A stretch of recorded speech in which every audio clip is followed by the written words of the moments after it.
just trying to get people aware that there are options, that they can make the choice to designate or be the sober skipper before they head out and save some lives. Welcome to the Woman Angler and Adventurer podcast, inspiring real women with a passion for fishing and the outdoors to go get their adventure on. Now, here's your fearless host, Angie Scott. Welcome back to another episode of the Woman Angler and Adventurer podcast. This week, we're continuing our conversation with the Executive Director of the CETO Foundation, Gail Kulp. Gail, thanks for coming back on the show. Thanks for having me again, Angie. I appreciate it. So last week, if you missed it, we talked about Gail's background, what the CETO Foundation is, and all about the Life Jacket Loaner program. So go back and check that out if you missed it. This week, we're going to be talking about something we just didn't have time to get to, but it's near and dear to my heart, and that's the Sober Skipper program. I'm actually on the National Advisory Council for the Sober Skipper program. So we've had a couple meetings so far, and it's been fun getting to know everybody else on the council. And I first learned about it through Freedom Boat Club as I was developing our new member orientation for the Freedom Boat Club Nashville.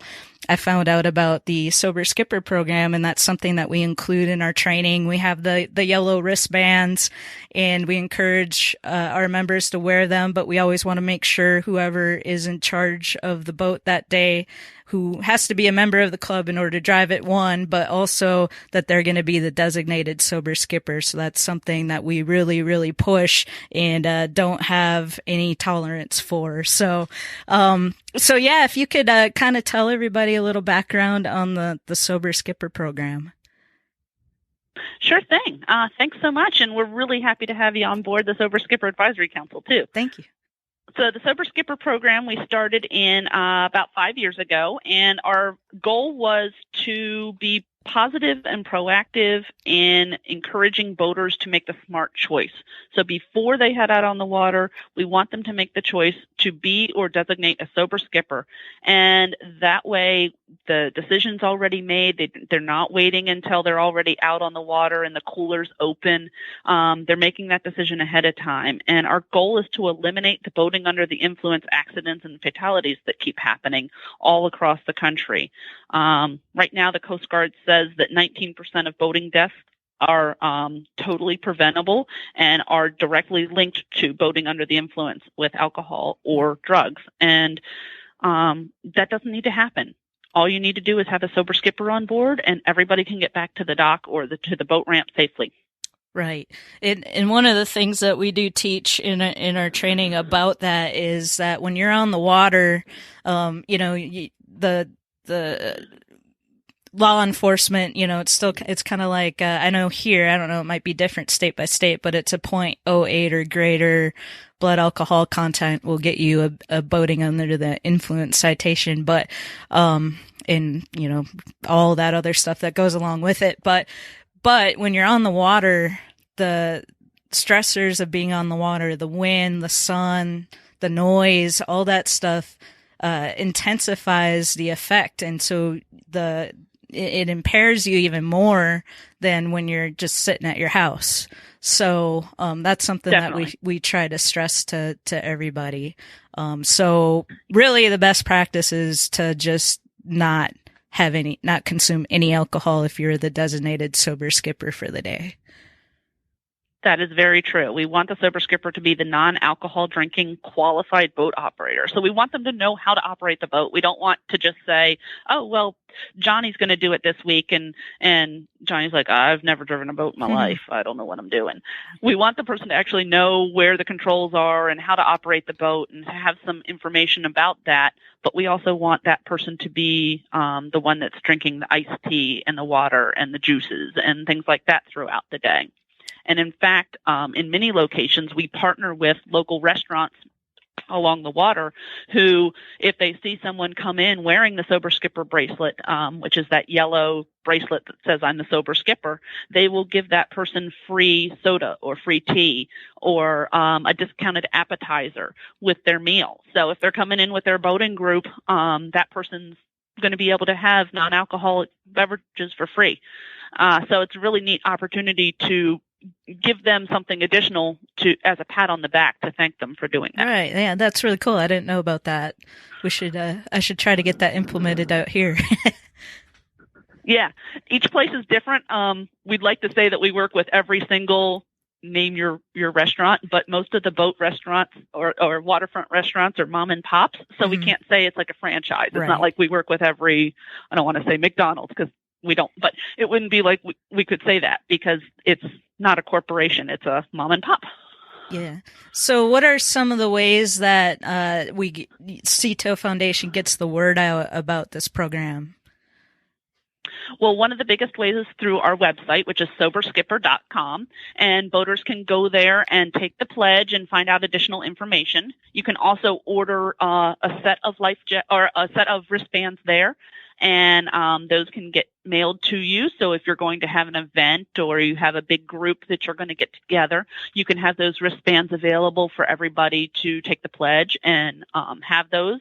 If you know you're having a boat show coming up and you're a boating safety organization and you want to have a set of wristbands for that, we can do that as well. We also have other materials available that we promote both on our Facebook page, the CETO Foundation's Facebook page, as well as the Sober Skipper Facebook page. Both are found at CETO Foundation or at Sober Skipper. And we have an Instagram page as well at CETO Foundation. So lots of information that you can get and additional materials available too. Great. Well, so I'm on the social media committee this year, and one of the things that we're doing is trying to get people to put out just general boating safety messages. It can have something to do with Sober Skipper particularly, or any kind of boating safety message. And so I know if you're listening to this podcast and that's something you'd be interested in participating in, if you're an influencer and have a following, or it's kind of a cross promotion type of thing where that will get shared on our socials, as well as something you can share on yours and just kind of help spread awareness about the program. Just reach out to me, Angie at thewomanangler.com. I've already reached out to a bunch of my contacts, and I know I've got some people working on some videos next week, so I'm excited to start seeing those rolling in. That'll be great, and we'd love to be able to share them. Just last year, we had over 88 million media impressions about our Sober Skipper program all throughout the country, from social media to traditional print media to online, and we even included CNN. So we were able to get over $6 million in value from those media impressions, just trying to get people aware that there are options, that they can make the choice to designate or be the Sober Skipper before they head out and save some lives. Yeah, so that's a potential for a lot of exposure for sure. So, and we really appreciate the partnership that we've had with Freedom Boat Club and getting the message out. Like you said, they require it of all their members to designate who's the Sober Skipper, and they do that at all 150 plus locations that they have across the country. So that's been phenomenal at being able to get that message out. So let's talk a little bit about the council that I'm on and some of the things. There's different committees and things that they work on. One of them is the National Boating Industry Safety Awards, which is awesome. Can you tell people a little bit about that? Sure. Well, we started the council last year in 2019, and the council is basically our sounding board. It's our chance to get information from members of the boating industry from all different segments who can help us promote boating safety. So not just the Sober Skipper program, but lots of boating safety initiatives, wearing life jackets and using your engine cutoff switch and all sorts of different things. But we want to make sure that message is promoted in the for-profit boating industry. And right now we have 19 members, and like we've said, you're one of them, so that's really cool, Angie. Yeah. But we meet virtually, and we discuss different work in our committees. And as you said, one of the things that we launched last year was our North American Sober Skipper or Advisory Council launched the National Boating Industry Safety Awards. And the awards were created to recognize and thank the boating safety programs that are being promoted in different segments of the for-profit marine marketplace. So last year we had 4 categories.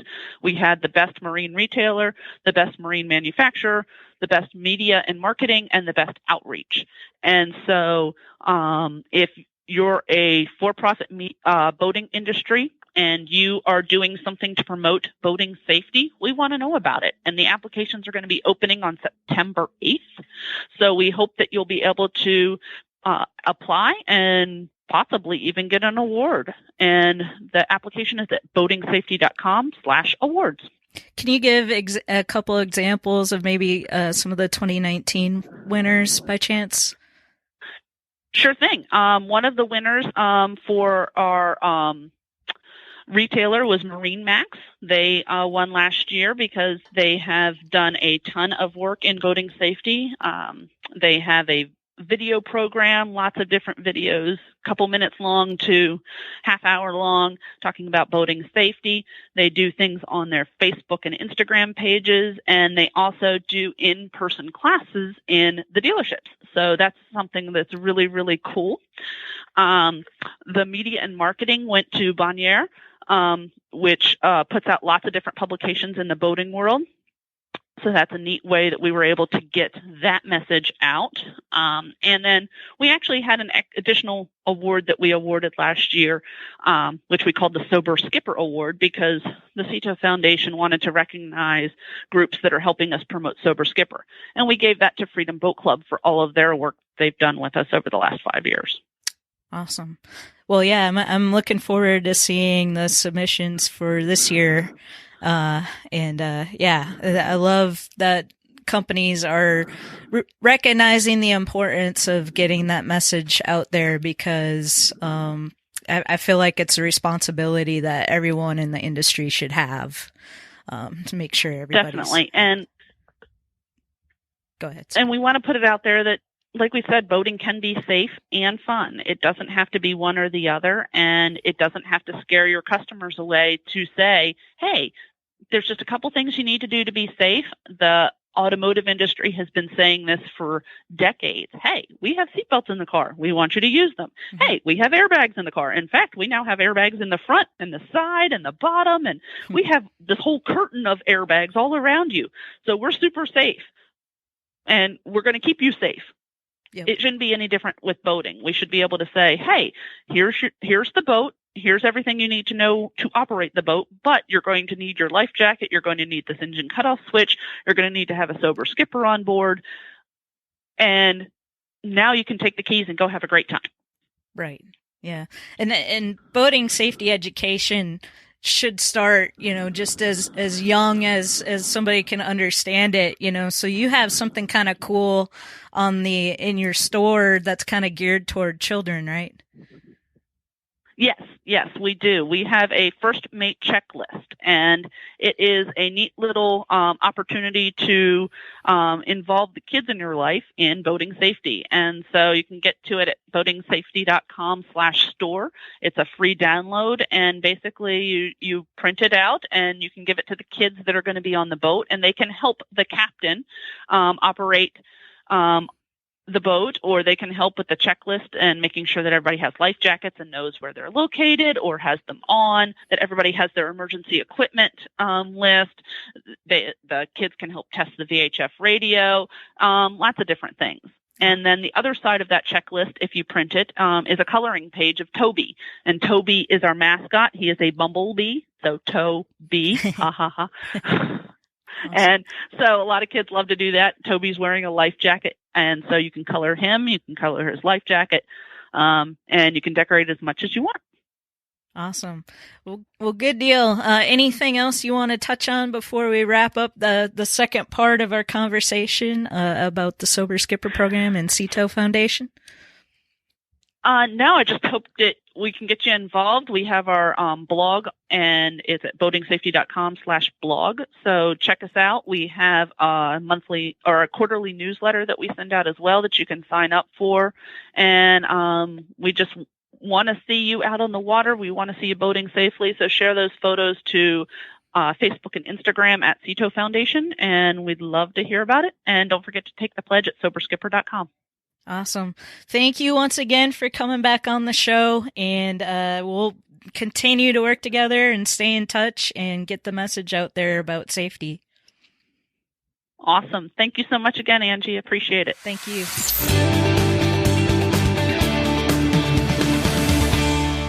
All right. Thanks for tuning in to this week's episode. Just a reminder, if you're an influencer or maybe you work or represent a brand and you'd be interested in doing a boating safety tip video in front of the brand to kind of do a double promotion with the Cito Foundation, and we can get some good boating safety tip information out there and a lot of exposure for you as well. It doesn't have to be complicated, just a simple selfie video, 30 seconds, maybe a little longer, just depends on what your content is. And we do ask that it makes it easier if you shoot it horizontal. But again, pretty simple, great exposure, great opportunity, and a great way to share boating safety tips and get information out there to the general public and hopefully save some lives. Again, just let me know, Angie at thewomanangler.com. That's Angie at thewomanangler.com. We'd love to see them. So thanks again for listening. Tune in next week and be safe, everybody.